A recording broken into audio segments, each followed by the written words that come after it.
Hello मेरे प्यारे student, तो क्या हाल चाल है। आई होप कि आप लोग मस्त होंगे, तंदुरुस्त होंगे और आप लोगों की पढ़ाई भी बढ़िया चल रही होगी। तो चलिए आज की वीडियो हम लोग स्टार्ट करते हैं। आज की वीडियो में हम लोग देखेंगे जीव विज्ञान का जो अनसॉल्व पेपर है या फिर आपका जो पेपर हुआ है 2025 में, उसका जो सेट नंबर दूसरा है। ठीक है, यानी कि इसका कोड जो है 348 KI है और पहला वाला सेट जिसका कोड था 348KH ये हो चुका है। ठीक है, अगर आप लोग वीडियो नहीं देखे तो प्लेलिस्ट में जाकर वीडियो देख सकते हैं। हाँ, अगर आप लोगों को पीडीएफ चाहिए देखिए 7460012763। ठीक है, इस नंबर पर आप लोग कांटेक्ट कर सकते हैं, व्हाट्सएप कर सकते हैं और आप लोग पीडीएफ ले सकते हैं। और केमिस्ट्री फिजिक्स का 2020 से लगाए 25 तक, बायोलॉजी का 23 24 25 22 23 24 25 मिलेगा, मैथ का भी 23 24 25 मिलेगा, इंग्लिश का भी मिल जाएगा 2 साल का।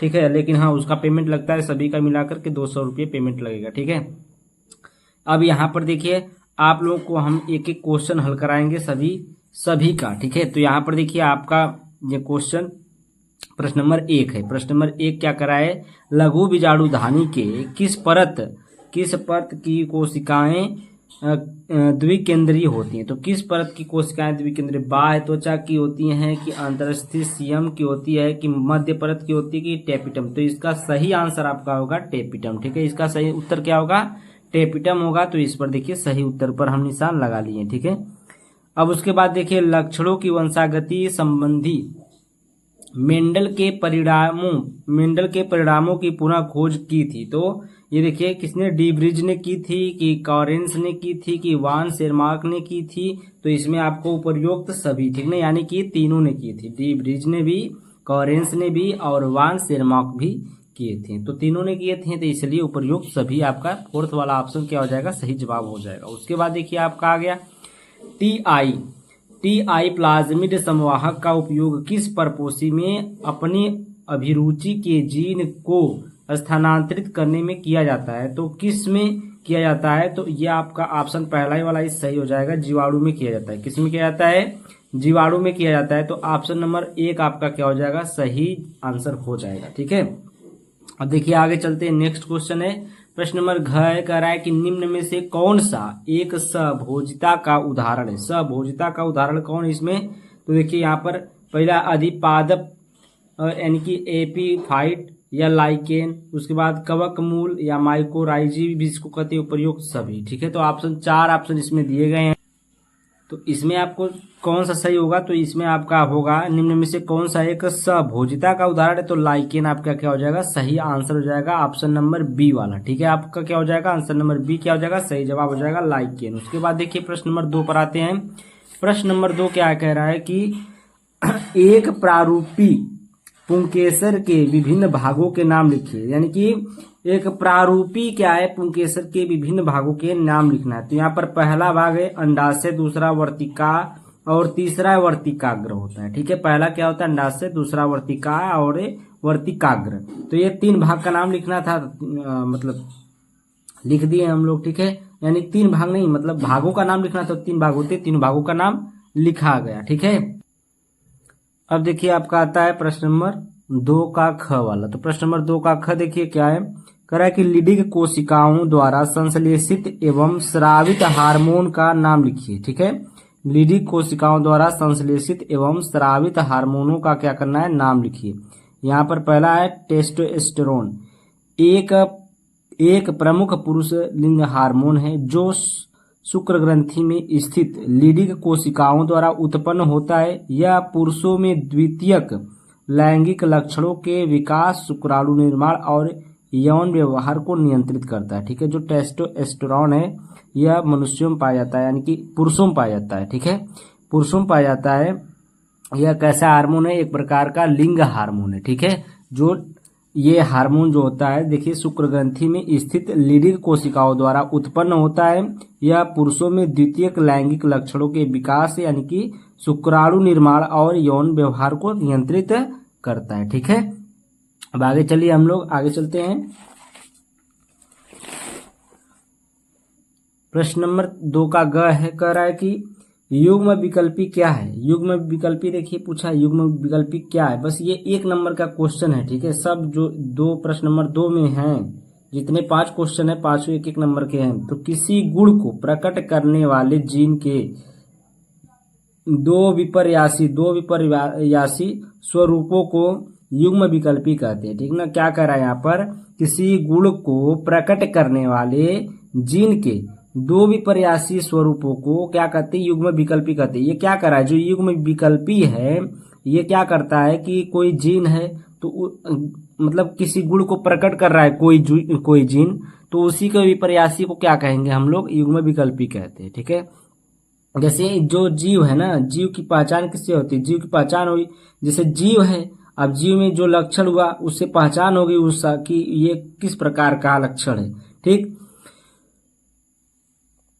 एक ही गुण को दो विपर्यासी रूप को व्यक्त करने वाले कारकों का जोड़ा युग्म विकल्पी कहलाता है। यानी कि एक ही गुण को क्या करता है, दो विपर्यासी रूप में व्यक्त करने वाले कारकों का जो जोड़ा होता है उसी को हम लोग युग्म विकल्पी कहते हैं। ठीक है, यह प्रभावी लक्षण भी अप्रभावी लक्षण भी क्या करता है, दिखाता है। ठीक है, यह पहचान जो है ये प्रभावी लक्षण भी दिखा रहा है और अप्रभावी लक्षण भी दिखाता है, तो इसको हम लोग क्या कहेंगे, युग्म विकल्पी कहेंगे। ठीक है, अब प्रश्न नंबर 2 का घ देख लीजिए।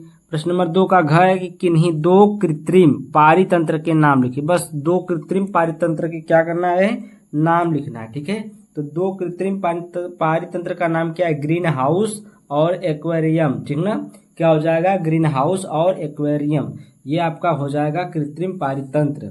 जो मनुष्य द्वारा बनाया गया है इसको बोलेंगे कृत्रिम पारितंत्र, और जो नेचर द्वारा बनाया गया है वो आपका नेचुरल रहेगा। ठीक है, प्राकृतिक रहेगा।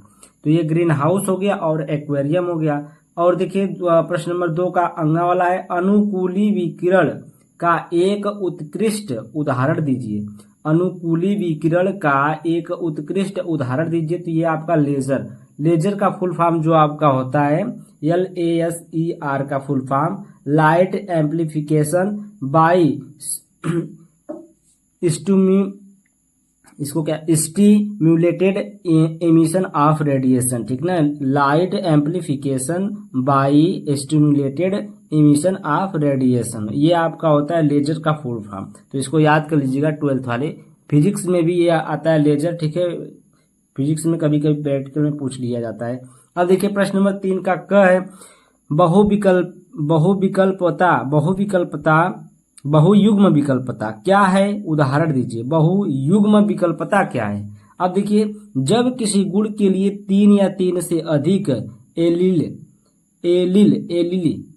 लिखा गया, एलील होता है। ठीक है, एलील एक साथ उपस्थित हो तो उसे बहुयुग्म विकल्पता कहते हैं। ठीक है, क्या कह रहा है कि जब किसी गुण के लिए 3 या 3 से अधिक एलील क्या हो, एक साथ उपस्थित हो तो उसे हम लोग बहुयुग्म विकल्पिता कहते हैं। जैसे उदाहरण के रूप में मनुष्य के रक्त समूह की व्यवस्था जो है A, B और O से होती है। ठीक है, जैसे मान लीजिए मनुष्य का A पॉजिटिव हो गया, A निगेटिव हो गया, या AB पॉजिटिव हो गया, AB निगेटिव हो गया, या O पॉजिटिव हो गया या O निगेटिव हो गया। ठीक है, तो या B पॉजिटिव हो गया या B निगेटिव हो गया।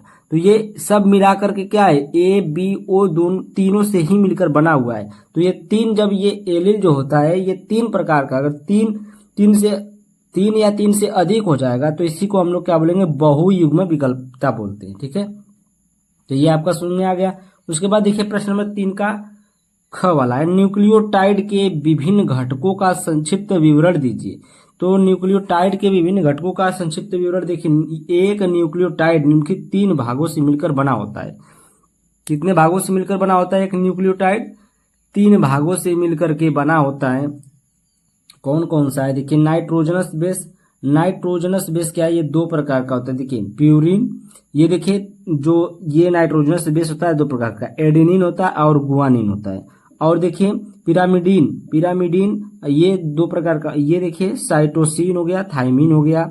और एक होता है यूरेसिल, जो यूरेसिल होता है ये डीएनए में पाया जाता है। और जो आपका एडेनिन होता है, गुआनिन होता है, और ये थाइमिन जो होता है ये आपका डीएनए में पाया जाता है, और यूरेसिल जो होता है आरएनए में पाया जाता है। ठीक है, बस इसमें यही फर्क हो जाता है कि थाइमिन डीएनए में, और अगर थाइमिन है तो डीएनए हो गया, अगर यूरेसिल है तो आरएनए हो गया। ठीक है, पेंटोज शुगर में देखिए डीएनए में डीऑक्सीराइबोज यानी कि आरएनए में राइबोज। तो इसमें क्या कह दिया जो पेंटोज शुगर है उसमें जो डीएनए होगा उसमें डीऑक्सीराइबोज शर्करा पाई जाएगी, और जो आरएनए होगा उसमें राइबोज शर्करा पाई जाएगी। तो ये क्या हो जाएगा आपका दूसरा हो गया। ठीक है, कौन इसका जो न्यूक्लियोटाइड है, न्यूक्लियोटाइड का 3 घटक बताएं, यानी कि 3 भाग होता है। तो 3 भाग में दूसरा जो पेंटोज शुगर है इसमें शुगर का नाम बताया। तो डीएनए में जो शुगर होता है वो कौन सा होता है, डीऑक्सीराइबोज शुगर होता है, यानी शर्करा होती है, और आरएनए में जो होता है राइबोज शर्करा होती है। ठीक है, और तीसरा फास्फेट समूह है।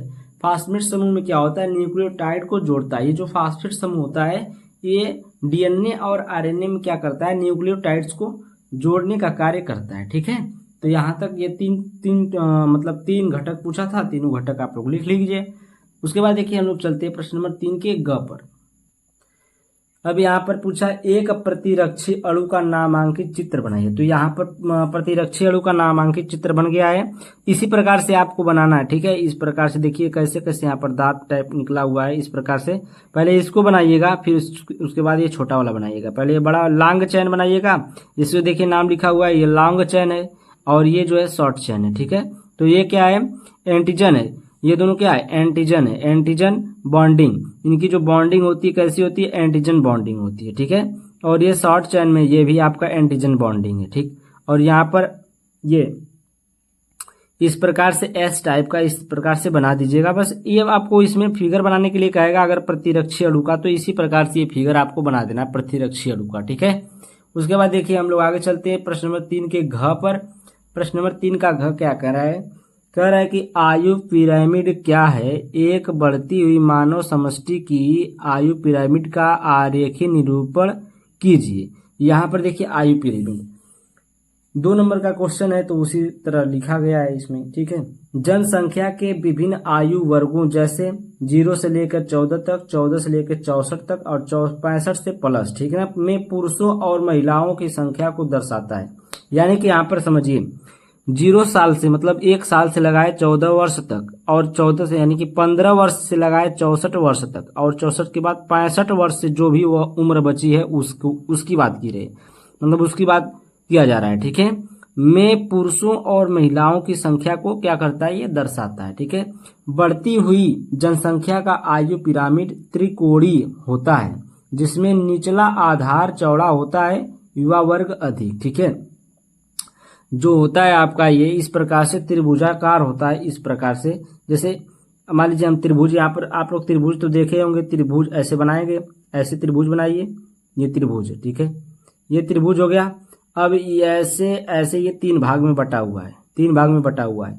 मतलब ये आपका क्या है, 0 से 14 वर्ष है, एक 15 से 64 वर्ष है, और एक 65 से बाकी जो उम्र बची है उसका है। ठीक है, तो यहाँ पर कह रहा है बढ़ती हुई जनसंख्या का आयु पिरामिड त्रिकोणीय होता है, त्रिकोणीय होता है जिसमें निचला आधार चौड़ा होता है। तो ये निचला आधार है, ये चौड़ा होगा, उसके बाद ये निचला होगा, ये अंत वाला है। ठीक है, यहाँ पर देख लीजिए चौड़ा वाला जो है निचला आधार है, ये बीच वाला आधार है, ये अंत वाला आधार है। तो ये क्या का है, त्रिकोणीय होता है इसका जो पिरामिड होता है, आयु पिरामिड। उसके बाद देखिए गॉस के स्पर्धी अपवर्जन नियम पर टिप्पणी लिखिए। क्या कर रहा है, गॉस के स्पर्धी अपवर्जन नियम पर क्या करना है, टिप्पणी लिखना है। तो यहाँ पर देखिए गॉस के अनुसार 2 जातियां जो एक ही पारिस्थितिक स्थान में एक जैसे संसाधनों के लिए स्पर्धा करती हैं वे लंबे समय तक एक साथ अस्तित्व में नहीं रह सकती हैं। ठीक है, जिसका प्रतिस्पर्धात्मक लाभ होता है वह दूसरी जाति को बाहर कर देती है या वह विलुप्त हो जाती है।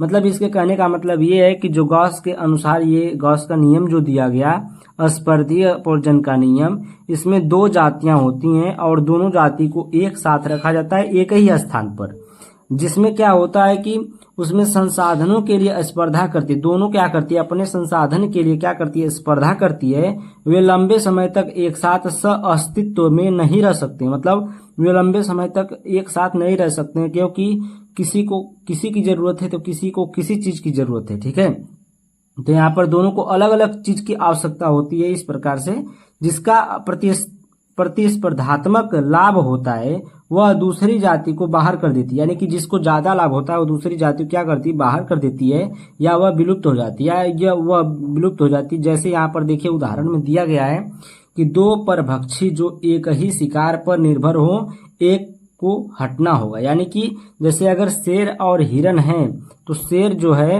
हिरन पर क्या है, आधारित है, और हिरन जो है वो तो मान लीजिए उस पर आधारित नहीं है, उसको चारा चाहिए।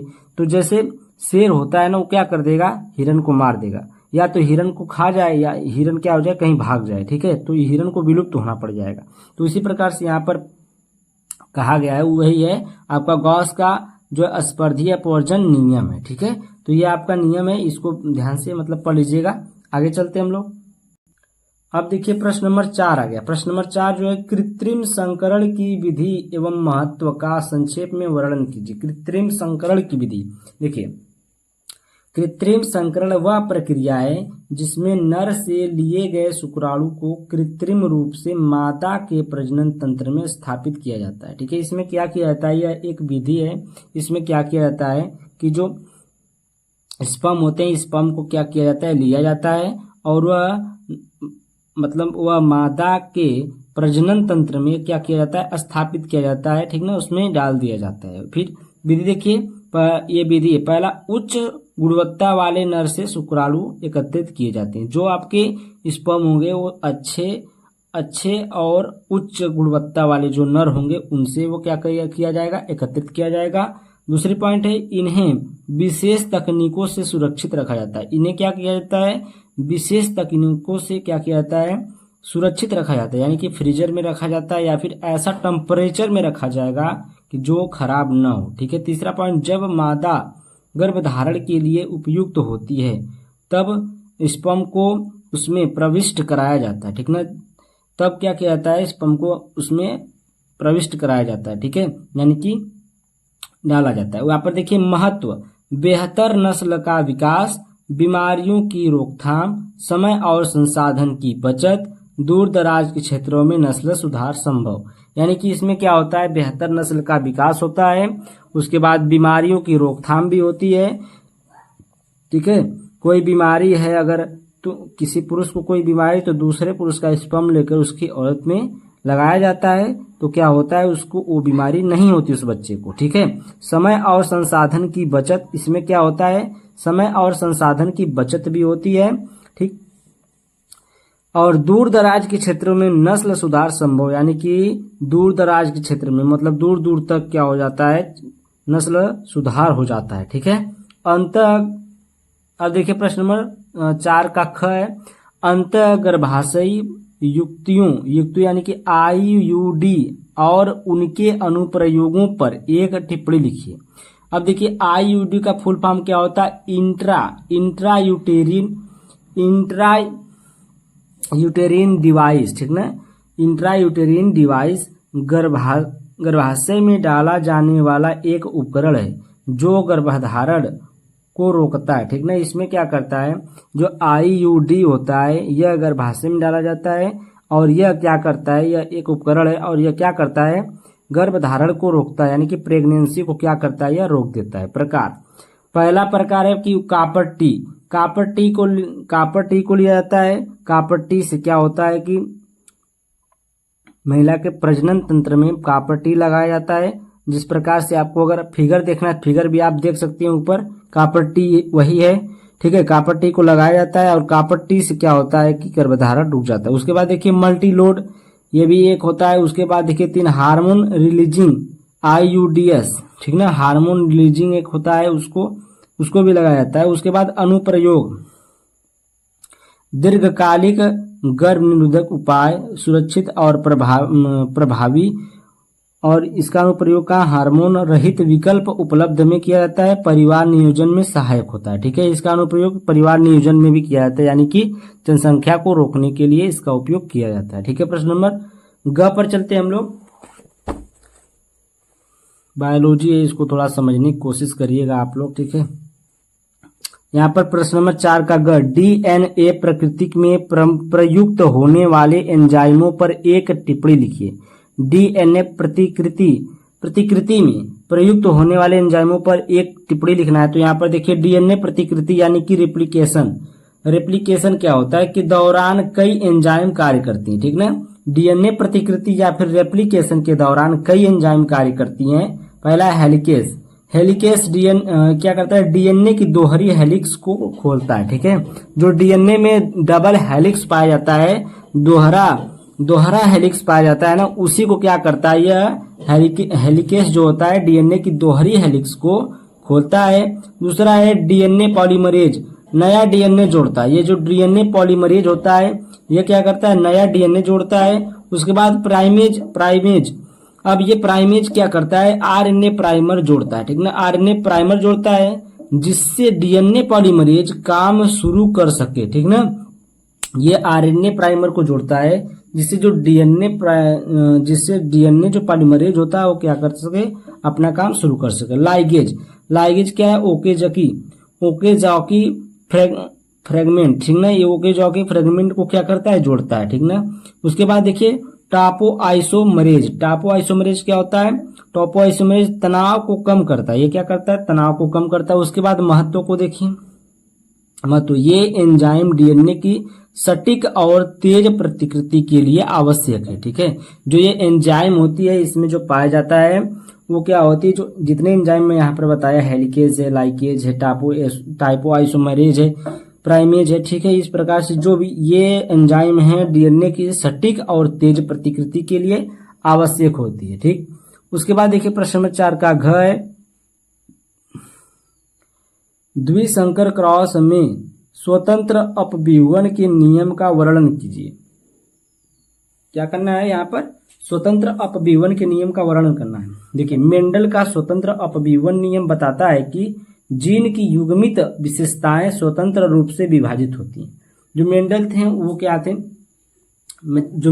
उन्होंने बताया कि स्वतंत्र अपव्यूहन नियम में बताया कि जीन की जो युग्मित विशेषताएं होती हैं वो स्वतंत्र रूप से क्या होती हैं, विभाजित होती हैं, यानी कि कई भागों में टूटती है, यानी कि विभाजित होती हैं। द्विसंकर क्रॉस, जब दो भिन्न विशेषताओं जैसे कि बीज का रंग और आकार, यानी कि जो आप बीज बोते हैं उसमें जो बीज का रंग है और जो आकार है, ठीक है, आकार वाले पौधों का संकरण किया जाता है तो उनकी जीव स्वतंत्र रूप से संतानों में विभाजित होते हैं। ये क्या करते हैं, जब इस प्रकार के जब दो भिन्न विशेषताओं वाले पौधों का संकरण किया जाता है तो उनके जो जीव होते हैं वो स्वतंत्र रूप से संतानों में विभाजित हो जाते हैं, यानी कि वो कई रूप से क्या हो जाते हैं, संतानों में विभाजित हो जाते हैं। ठीक है, उदाहरण देखिए, उदाहरण के लिए हम यहाँ पर लिए RRYY,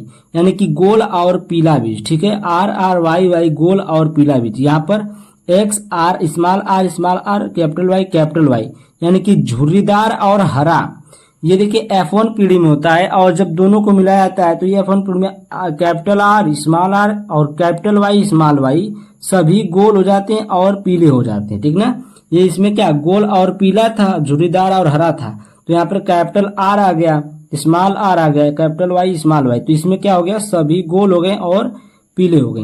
अब इसमें जो रेशियो बनता है F2 पीढ़ी में, रेशियो बनता है 9:3:3:1 का रेशियो बनता है, का अनुपात गोल पीला गोल हरा, झुर्रीदार पीला झुर्रीदार हरा का ये रेशियो बनता है। ठीक है, ये क्या है आपका, ये गोल पीला है, ये गोल हरा है और ये झुर्रीदार पीला और ये क्या है, झुर्रीदार हरा है। ठीक है, तो इस प्रकार से इसमें क्या होता है, रेशियो बनता है। प्राथमिक एवं द्वितीयक लसिकाभ अंगों पर संक्षिप्त टिप्पणी लिखिए। तो प्राथमिक लसिकाभ अंग क्या होते हैं, यहाँ पर प्राथमिक लसिकाभ अंग है, ये वे अंग होते हैं जहां पर लसिका कोशिकाओं, यानी कि इसको हम लोग बोलते हैं लिम्फोसाइट्स, क्या बोलते हैं, लिम्फोसाइट्स बोलते हैं। इनका क्या होता है, निर्माण और परिपक्वता होती है। वहां पर क्या होती है, इनका निर्माण होता है, वहां पर ये बनते हैं और यहाँ पर ये परिपक्वता मतलब ये पकते हैं एकदम, मतलब बढ़िया तरीके से, पूरे तरीके से ये परिपक्व हो जाते हैं। ठीक है, मुख्य प्राथमिक लसिकाभ अंग है। ठीक है, ये क्या है, मुख्य प्राथमिक लसिकाभ अंग है। कौन कौन, अस्थि मज्जा हो गया, अस्थि मज्जा का मतलब आप लोग समझिए, यहाँ बी लिम्फोसाइट्स का निर्माण और परिपक्वता होती है। अस्थि मज्जा है, जो अस्थि मज्जा किसे कहते हैं, जैसे हड्डी आपकी है ना, हड्डी जब टूटती है तो उसमें एक चिपचिपा पदार्थ होता है, उसी को हम लोग क्या बोलते हैं, अस्थि मज्जा बोलते हैं। ठीक है, तो हड्डी के अंदर, हड्डी के बीच में पाया जाता है ये अस्थि मज्जा।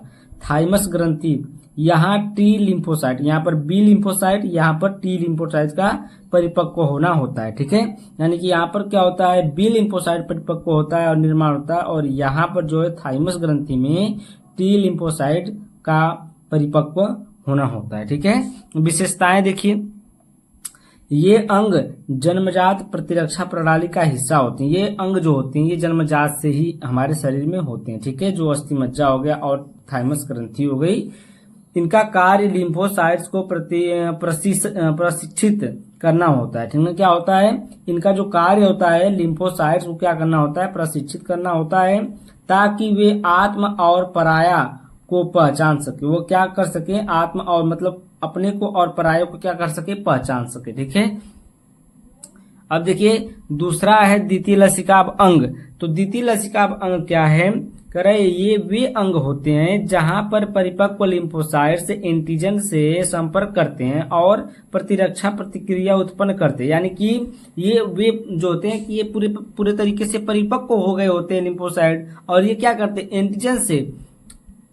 एंटीजन से जो भी एंट्री होते हैं यानी कि प्रति उनके, ठीक है, उससे क्या करते हैं, संपर्क करते हैं और ये प्रतिरक्षा प्रतिक्रिया उत्पन्न करते हैं, यानी कि अपने आप को रक्षा करने की क्रिया उत्पन्न करते हैं। ठीक है, मुख्य द्वितीयक लसिकाभ अंग है, लसिका ग्रंथियां हो गई, तिल्ली यानी कि जिसको स्प्लीन बोलते हैं, ये टांसिल पेयर्स पैच है, ठीक है, अपेंडिक्स है आदि। ठीक है, और विशेषताएं इसमें देखिए, विशेषता क्या है, यह एंटीजन की पहचान और प्रतिरक्षा प्रतिक्रिया की शुरुआत के लिए उत्तरदायी होते हैं। इनमें लिम्फोसाइट्स, मैक्रोफेज और अन्य प्रतिरक्षा कोशिकाएं भी होती हैं। ठीक है, अब ये देखिए आपका ये प्रश्न नंबर 5 का क हो गया। ठीक है, प्रश्न नंबर 5 का ख देखिए है, कह रहा है कि उपयुक्त चित्र की सहायता से एक विशेष बायोगैस संयंत्र की संरचना का वर्णन करना है। तो ये देखिए 2024 में आया था, सेट नंबर 4 में है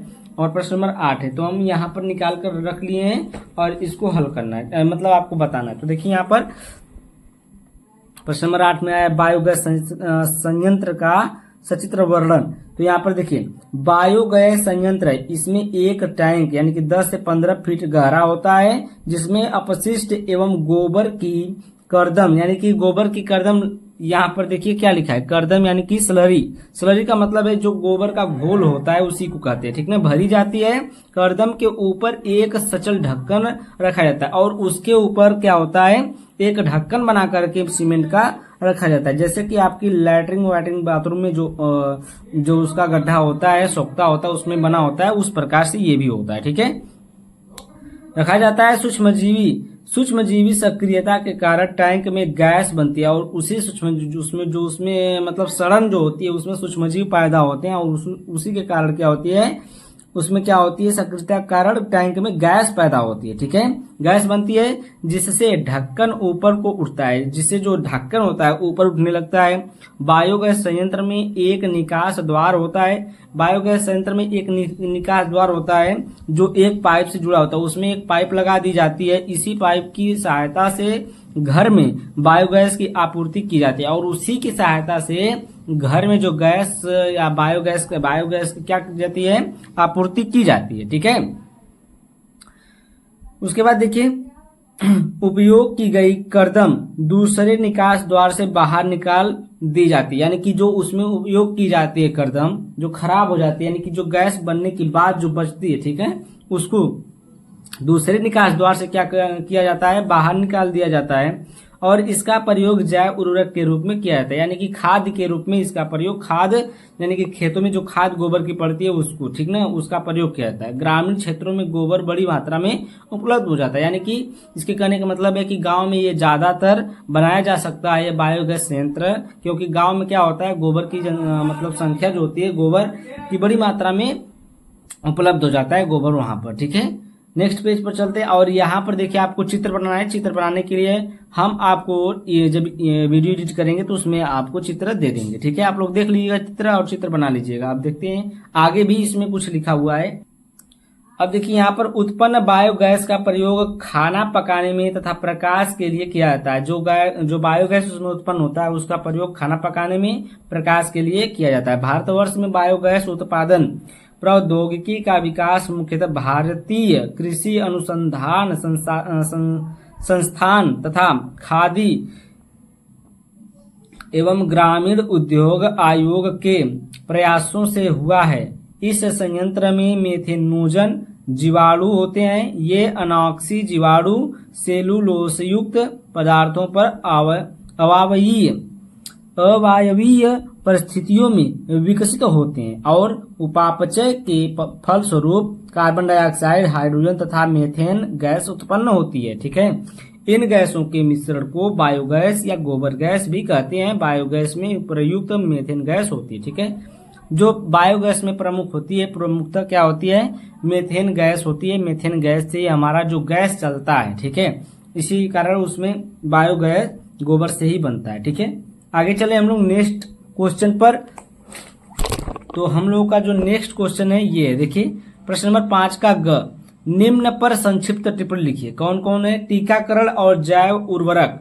देखिए, टीकाकरण सर्वप्रथम सन 1798 में यानी कि 1798 में एडवर्ड जेनर ने टीकाकरण की तकनीकी को विकसित किया था। ठीक है, इसमें इन्होंने काउपॉक्स वायरस को यानी कि जो चेचक होता है उसको, काउपॉक्स वायरस को चेचक के विरुद्ध प्रतिरक्षक कर्मक के रूप में प्रयोग किया था। इसमें सबसे पहले जो टीकाकरण है ये कब हुआ था? चेचक, जब चेचक होता था तब काउपॉक्स, पहले इसको बोलते हैं क्या, इंग्लिश में काउपॉक्स बोलते हैं, काउपॉक्स वायरस चेचक को, और हिंदी में जो बोलते हैं हम लोग अपने गांव की भाषा में क्या बोलते हैं? माता जी निकल गई है। ठीक है, माई जी आ गई है, माई जी निकल गई है, तो उनके लिए धार दिया जाता है, पूजा किया जाता है। ठीक है, तो यहाँ पर चेचक के विरुद्ध प्रतिरक्षक कर्मक के रूप में प्रयोग किया था। ठीक है, अतः इसलिए इन्हें प्रतिरक्षा विज्ञान का जनक कहते हैं। इनको किनको?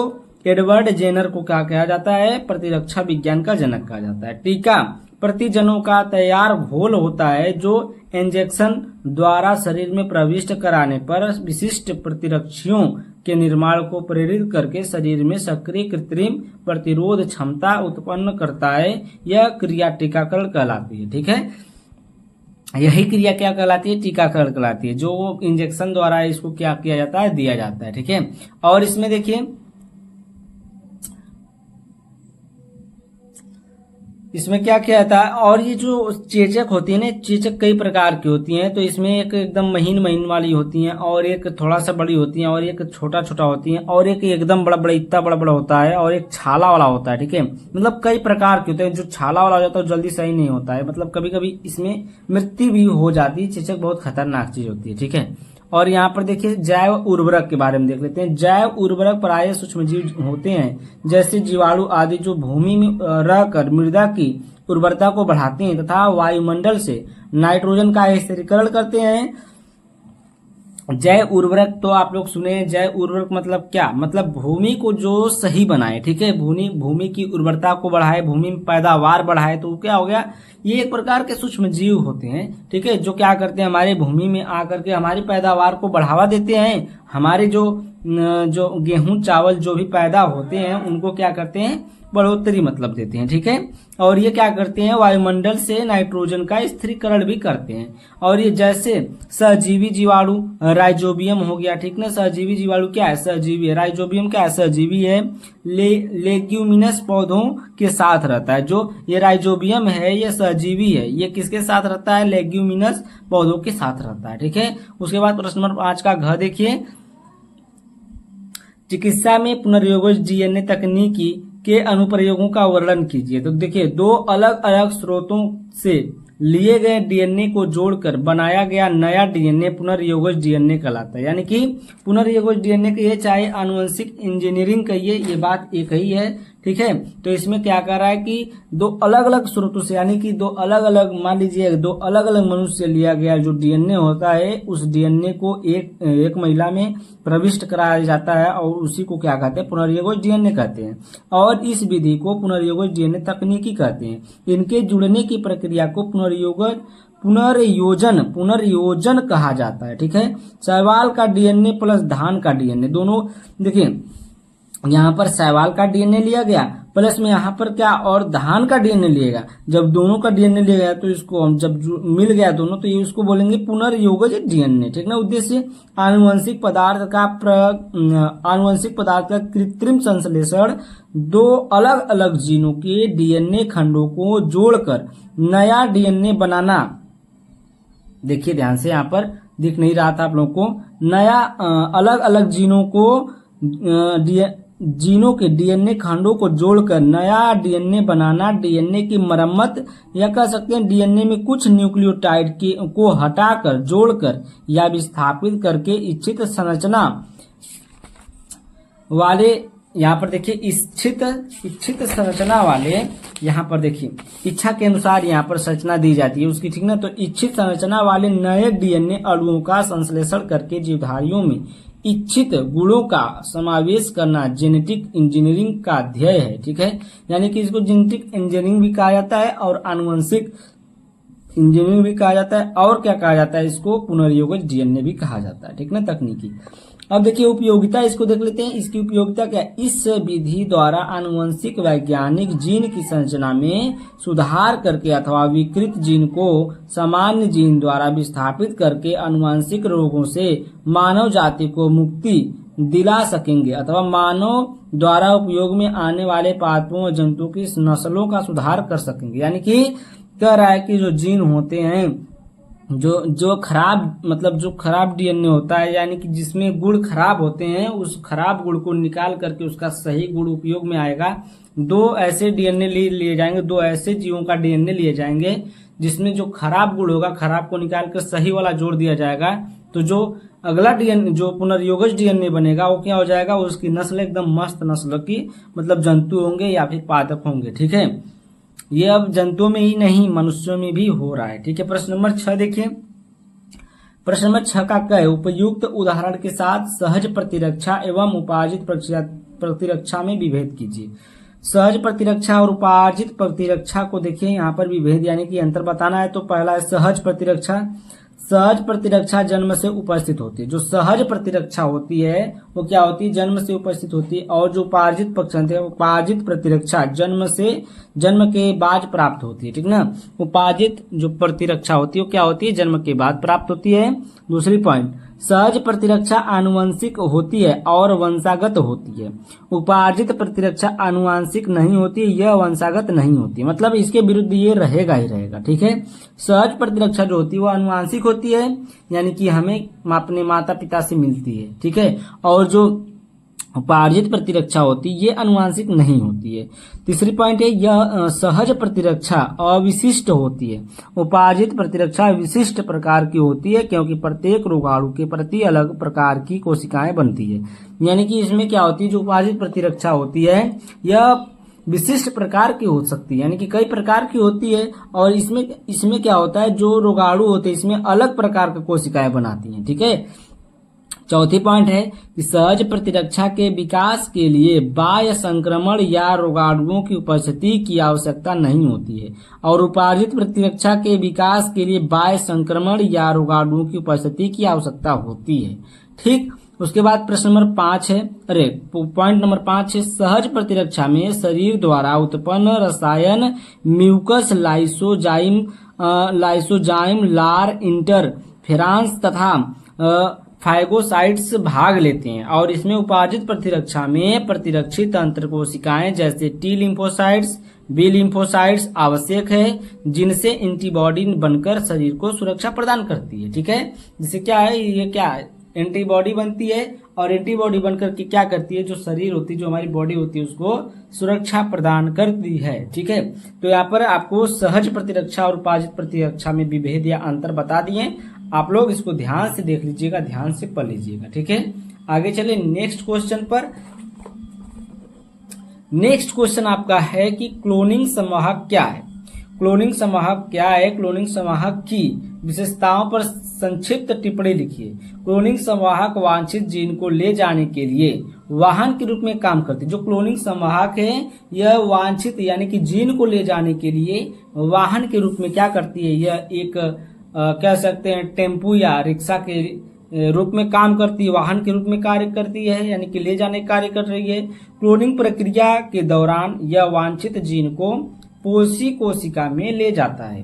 प्लाज्मिड जीवाणु भोजी, ये देखिए प्लाज्मिड है और जीवाणु भोजी और कास्मिड वायरस किसी उच्च जीव की कोशिका वगैरह क्लोनिंग के लिए संवाहक के रूप में इस्तेमाल किए जाते हैं। जो क्लोनिंग के लिए कौन से, प्लाज्मिड है, जीवाणु भोजी है, कास्मिड वायरस है, ये जो जीव है, ये कोशिका, ये सब जितने भी हैं ये क्लोनिंग संवाहक के रूप में कार्य करते हैं। ठीक है, इस्तेमाल किए जाते हैं। इनका विशेषताएं देख लीजिए, विशेषता भी इसमें पूछिए तो विशेषता भी देख लीजिए।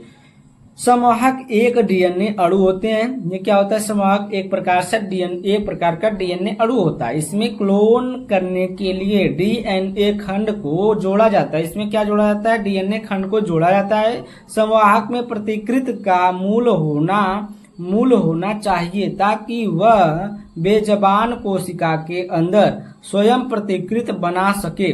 इसमें चौथी पॉइंट है, इसमें एंटीबायोटिक प्रतिरोध जीन के साथ चयन योग्य मार्कर होना चाहिए। यानी कि इसमें क्या होना चाहिए, एंटीबायोटिक प्रतिरोध जीन का साथ चयन होना चाहिए। ठीक है। पांचवी पॉइंट, इसका आकार छोटा होना चाहिए ताकि इसे बेजबान कोशिका के अंदर आसानी से एकीकृत किया जा सके। और छठी पॉइंट, इसमें एकाधिक क्लोनिंग स्थल होने चाहिए। ठीक ना, इसमें क्या होना चाहिए, एकाधिक यानी कि एक से अधिक क्या होने चाहिए, इसमें स्थल होने चाहिए, क्लोनिंग स्थल होने चाहिए। ठीक। सातवीं पॉइंट, इसे यूकेरियोटिक और प्रोकैरियोटिक प्रणालियों के अंतर्गत काम करना चाहिए। इसे कैसे कार्य करना चाहिए, यूकैरियोटिक और प्रोकैरियोटिक प्रणालियों के अंतर्गत काम करना चाहिए। प्रश्न नंबर 6 का ग देखिए, पारजीनी जंतु क्या है। देखिए प्रश्न नंबर 6 का ग क्वेश्चन है, कह रहा है कि पारजीनी जंतु क्या है, पारजीनी जंतुओं से होने वाले लाभों का संक्षेप में वर्णन कीजिए। पारजीनी जंतु वे सूक्ष्मजीव, ये एक प्रकार क्या है, सूक्ष्मजीव। वे सूक्ष्मजीव जैसे बैक्टीरिया कवक होते हैं, जैसे बैक्टीरिया और कवक होते हैं उसी प्रकार से ये एक प्रकार का सूक्ष्मजीव है जिनका प्रयोग जैव प्रजनन की क्रियाओं में किया जाता है, विशेष रूप से कृषि उद्योग और जैव प्रौद्योगिकी में। ठीक है, ये क्या है, एक प्रकार का सूक्ष्मजीव है जिसका उपयोग हम लोग कब करते हैं, जैव प्रजनन यानी कि किसी की प्रजनन क्षमता को बढ़ाने के लिए किया जाता है। जैसे कृषि के रूप में किया जा सकता है, उद्योग के रूप में किया जा सकता है। ठीक है, तो ये आपका जैव प्रजनन के रूप में इसका उपयोग किया जाता है। पारजीनी जंतुओं से होने वाले लाभ, पारजीनी जंतुओं से होने वाले लाभ देख लेते हैं हम लोग। देखिए पहला है जैविक उर्वरकों में उपयोग। पारजीनी जीव मिट्टी की उर्वरता बढ़ाने में सहायक होते हैं, जैसे कि राइजोबियम जीव को वायुमंडलीय नाइट्रोजन को स्थिर करता है। ठीक ना, तो जैविक उर्वरकों में इसका उपयोग किया जाता है। और जो परजीवी जीव होते हैं ये क्या करते हैं, हमारे जो मिट्टी होती है, जो भूमि होती है, उसमें जो उर्वरता होती है और जो पैदा करने की क्षमता होती है उसको क्या करती है, बढ़ावा देने की कार्य करते हैं। ठीक है, कौन, पारजीनी जीव। ठीक है, उसके बाद दूसरा पॉइंट है कीट नियंत्रण में सहायक। कीट नियंत्रण में सहायक, कुछ पारजीनी जीव जैविक कीटनाशकों के रूप में काम करते हैं। जो ऐसे पारजीनी जीव होते हैं जो कि कीटनाशकों को मार सकें, तो उसमें भी इनका कार्य मतलब हम लोग ले लेते हैं, जो फसलों को हानिकारक कीड़ों से क्या करते हैं, बचाते हैं। ठीक ना, उसी को कीटनाशकों को मार देते हैं तो कीड़ों से बचाते हैं। भाई तीसरा है पर्यावरण संरक्षण। ये रासायनिक उर्वरकों और कीटनाशकों की जगह लेते हैं जिससे प्रदूषण कम होता है। ठीक ना, जो पर्यावरण के रूप में इसका उपयोग भी किया जाता है। ये रासायनिक उर्वरकों और कीटनाशकों की जगह लेते हैं जिससे हम लोग प्रदूषण कम होता है, जिससे प्रदूषण क्या होता है, बहुत कम होता है। ठीक ना, खाद्य प्रसंस्करण में उपयोग। कई पारजीनी जीव जैसे लैक्टोबैसिलस है जो दही बनाने का कार्य करता है, दूध से चीज यानी कि पनीर में अचार आदि बनाने में सहायक होते हैं। जो लैक्टोबैसिलस है दूध से दही बनाने में, चीज पनीर बनाने में और अचार भी बनाने में इसका उपयोग किया जाता है। ठीक है, पांचवा पॉइंट औद्योगिक उपयोग। इनका उपयोग एंजाइम, शराब मतलब दवाइयां। ठीक ना, यहाँ पर क्या लिखा है, ये दवाइयां। ठीक है, दवाइयां और विटामिन आदि की उत्पादन में होता है। ठीक ना, उसके बाद प्रश्न नंबर आपका आ जाता है 6। प्रश्न नंबर 6 में देखिए क्या है, निम्न पर संक्षिप्त टिप्पणी लिखना है। पहला, डीएनए पैलिंड्रोम और दूसरा है वहन क्षमता। देखिए डीएनए पैलिंड्रोम क्या है। डीएनए पैलिंड्रोम एक ऐसा अनुक्रम है जो डीएनए के दोनों रज्जुक पर यानी कि जो 5 डाट से 3 डाट दिशा में पढ़ने पर समान होता है, ठीक ना। यानी कि जब हम लोग डीएनए जब देखते हैं तो एक होता है 5 डाट और एक होता है 3 डाट होता है, ठीक है, उसी की बात कर रहे हैं। में पढ़ने पर समान होता है। दूसरे शब्दों में यदि एक रज्जुक पर एक विशिष्ट अनुक्रम है तो उसके पूरक रज्जुक पर यानी कि दूसरी तरफ के रज्जुक पर भी उसी दिशा में पढ़ने पर वही अनुक्रम पाया जाएगा। यानी कि इधर अभी एग्जाम्पल हम देंगे दिशा में पढ़ने पर। उदाहरण के देखिए, उदाहरण के लिए यदि एक रज्जुक पर GAATTC है तो दूसरे रज्जुक पर आपका CTT यानी कि इसी का उल्टा हो जाएगा, CTTAAG हो जाएगा। देखिए CTTAAG हो गया होगा, जो 5 डाट से 3 डाट दिशा में पढ़ने पर GAATTC के समान है। पैलिंड्रोम जीन के अभिव्यक्ति प्रतिकृत और मरम्मत में शामिल होते हैं। यानी कि इसमें देखिए कह रहा है कि अभी यहाँ से देखिए कहा है कि जो ये होता है ना, जो डीएनए के दोनों रज्जुक पर 5 डाट से 3 डाट दिशा में पढ़ने पर समान होता है। यानी कि देखिए जब इसको ये देखिए एक है, ये मान लीजिए 5 डाट है, GAATTC है, ये 5 डाट है, और इसी को जब हम लोग उल्टा कर दें तो CTTAAG हो गया, ठीक है। तो ये 5 डाट से 3 डाट दिशा में पढ़ने पर GAATTC होगा के समान पैलिंड्रोम जीन के अभिव्यक्ति प्रतिकृत और मरम्मत में शामिल होते हैं। उसके बाद देखिए वहन क्षमता क्या है। वहन क्षमता देखिए, वहन क्षमता किसी पर्यावरण में किसी प्रजाति की अधिकतम जनसंख्या आकार है जिसे वह बिना किसी नकारात्मक प्रभाव के बनाए रख सकती है, ठीक है। ये क्या करती है वहन क्षमता, ये पर्यावरण में किसी प्रजाति की अधिकतम जनसंख्या आकार है जिसे वह बिना किसी नकारात्मक प्रभाव यानी कि किसी पर यानी कि जो पर्यावरण पर जो संख्या है, जो जनसंख्या है पर्यावरण में, उस पर बिना किसी नकारात्मक प्रभाव के बनाए रख सकती है। यह पर्यावरण की उपलब्ध संसाधनों जैसे भोजन, पानी, आश्रय और अन्य कारकों द्वारा निर्धारित होती है, ठीक ना। जो यह कैसे निर्धारित होती है कि संसाधनों जैसे भोजन हो गया, पानी हो गया, आश्रय हो गया और अन्य कारकों द्वारा निर्धारित है। कौन? वहन क्षमता, ठीक है। अगर आप लोग को देखिए पीडीएफ चाहिए तो 7460012763 इस नंबर पर कांटेक्ट करके व्हाट्सएप करके आप लोग पीडीएफ ले सकते हैं। फिजिक्स केमिस्ट्री देखिए 2020 से लगाए 2025 तक का सोल्यूशन मिल जाएगा, 5 से 6 साल तक। बायोलॉजी का 2022, 23, 24, 25 तक मिलेगा, 4 साल का। मैथ का 23, 24, 25 3 साल का। इंग्लिश का 24, 25 यानी कि 2 साल का मिलेगा, ठीक है।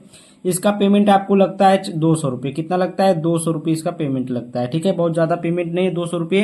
देखिए आपको अगर कोई मतलब कोचिंग पढ़ाता है तो जो पढ़ाता है वो आपको 3 या 400 500 महीना लेते होंगे, ठीक है।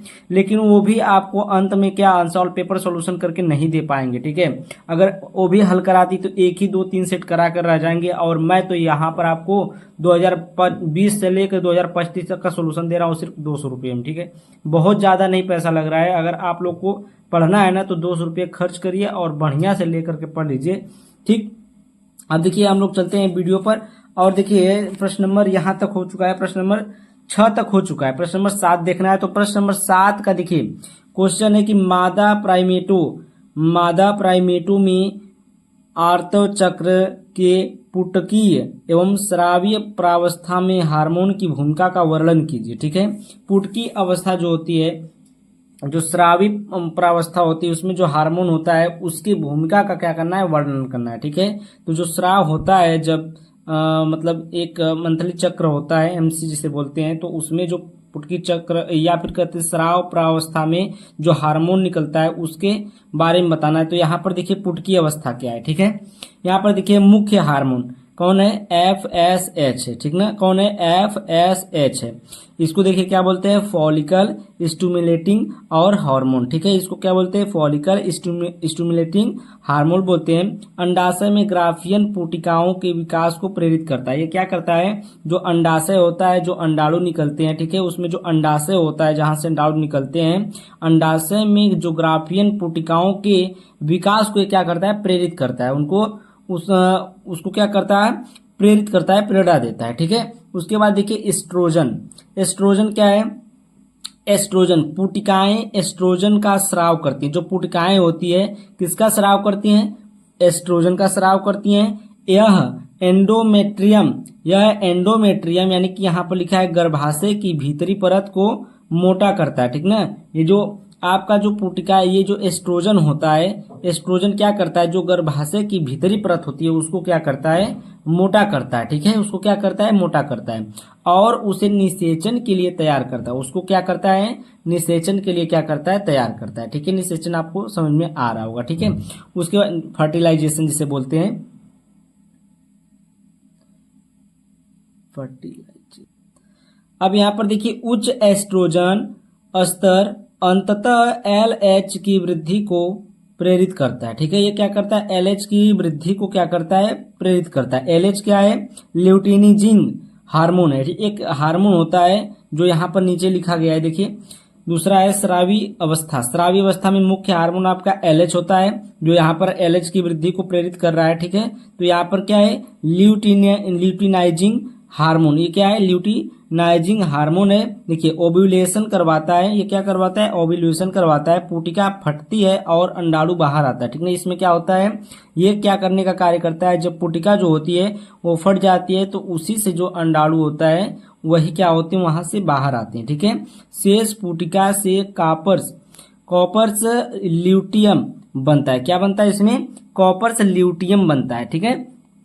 उसके बाद प्रोजेस्टेरोन में देखिए क्या होता है, कार्पस ल्यूटियम प्रोजेस्टेरोन स्राव करता है, ठीक ना। जो क्या करता है, कार्पस जो होता है, जो प्रोजेस्टेरोन होता है, क्या करता है, कार्पस ल्यूटियम प्रोजेस्टेरोन का स्राव करता है। यह एंडोमेट्रियम को और अधिक पोषण युक्त एवं ग्रंथि युक्त बनाता है, ताकि यदि निषेचन हो तो भ्रूण को समुचित वातावरण मिले, ठीक है। जो उसमें भ्रूण बनता है, जो निषेचन के बाद जो भ्रूण बनते हैं जिसमें जीव पैदा होता है, ठीक है, उसको क्या करें, भ्रूण को समुचित वातावरण मिले, इसके लिए ये है, ठीक है। यदि निषेचन नहीं हो तो नहीं होता, कार्पस ल्यूटियम नष्ट हो जाता है, ठीक ना। जब निषेचन नहीं होता है तो क्या होता है, जो कार्पस ल्यूटियम आपका बना होता है वो क्या होता है, नष्ट हो जाता है। हार्मोन का स्तर गिरता है और मासिक स्राव होता है, ठीक ना। यानी कि मंथली का जो स्राव होता है, जो MC आता है, ठीक है, लड़कियों में जो पीरियड्स आता है उसकी बात की जा रही है यहाँ पर,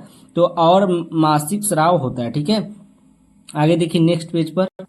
अब आपका आ गया प्रश्न नंबर 7 का अथवा। जो प्रश्न नंबर 7 था वो हो चुका। प्रश्न नंबर 7 का अथवा देखिए, निम्नलिखित पर संक्षिप्त टिप्पणी लिखिए। पहला है पुष्पी पादपों में परागण के प्रकार, स्तन ग्रंथि, ठीक ना। अब देखिए इसके लिए सेट 1 2025 का इसी में, ठीक ना, जिस सेट में लिखा रहेगा उसी ईयर के सेट में मिलेगा किसी न किसी में। तो मैं लिखा हूं वहां पर कि इसके लिए सेट 1 2025 कोड नंबर 348 KH, ठीक है, का प्रश्न 7 देखें। तो इसमें देखिए हम लोग प्रश्न नंबर 7 देख लेते हैं। तो ये देखिए प्रश्न नंबर 7 सेट नंबर 1 का। तो यहाँ पर देखिए परागण किसे कहते हैं, परागण कितने प्रकार के होते हैं, उदाहरण सहित वर्णन कीजिए। तो यहाँ पर है परागण, पराग कोश से पराग कणों का वर्तिकाग्र तक पहुंचने की घटना को हम लोग क्या कहते हैं, परागण कहते हैं। यानी कि जो परागकोश होता है उससे, परागकोश से पराग कणों का वर्तिकाग्र तक पहुंचने की घटना को हम लोग क्या कहते हैं, परागण कहते हैं, ठीक ना। परागण 2 प्रकार के होते हैं, स्वपरागण और परपरागण। तो स्वपरागण देखिए क्या है, जब एक पुष्प में पराग कोशों से पराग कण निकलकर उसी पुष्प के वर्तिकाग्र पर चला जाए तो इस घटना को ही हम लोग स्वपरागण कहते हैं। यानी कि स्वपरागण देखिए क्या है, जब एक ही पुष्प, उसी पुष्प से परागकोश जो परागण है वही निकल करके, परागकण निकल करके उसी पुष्प के वर्तिकाग्र पर चला जाता है तो उस घटना को हम लोग स्वपरागण कहते हैं। उदाहरण में जैसे ये किसमें होता है, मटर में होता है, गेहूं में होता है, चना में होता है, टमाटर में होता है आदि, ठीक ना। यानी कि मटर, गेहूं, टमाटर, चना में होता है ये, ठीक है, स्वपरागण होता है।